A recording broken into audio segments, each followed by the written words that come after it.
Kiroko kio muthi riria cihandire thaa 3:30 ngengere ya hurwo. Ti ngengere ya kirathi, indi ni ya gucokereria gwa shares cia kambuni ya Kenya Airways thutha wacio gukorwo cirugamitio itemi-ini ria gutigirira kambuni ino ni yebanga weru na niguo kurirukia riri wa wonjoria wa kambuni ino. It's a symbolic end of a very long and difficult process of restructuring. I know it has been painful for many people. It has demanded lots of efforts. We were delisted. We were stopped trading for 2 weeks. Now we are in a new reality. So I'm very happy that we released this morning and we come back to the market, having somehow a second chance and a new life.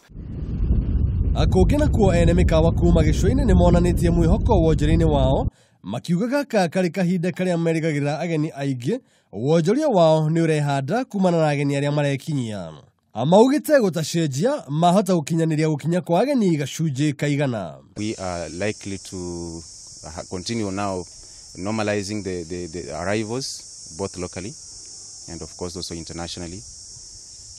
We've waited for this moment to come, and since it has now passed, we have over the last 1 week or so we've started to receive inquiries for bookings for December for the festive season, and we are hopeful that by the time the year closes we should be doing pretty well in terms of the bookings. Nayo bengi ya Post Bank iria kwa ihinda ikoretwo ria kuiga muthitho riu iri na itanya ria kwaria na thirikari nigetha gwitikirio kwenda shares kuri muingi o hamwe na gucenjia muoroto wayo nigetha gucenjia na mahinda ta bengi ingi.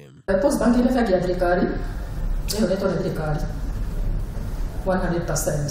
Na kwa restructuring ni thirikari igukorwo ikidrive no ona ikidrive para restructuring itu nigetha tuhote kuhe customers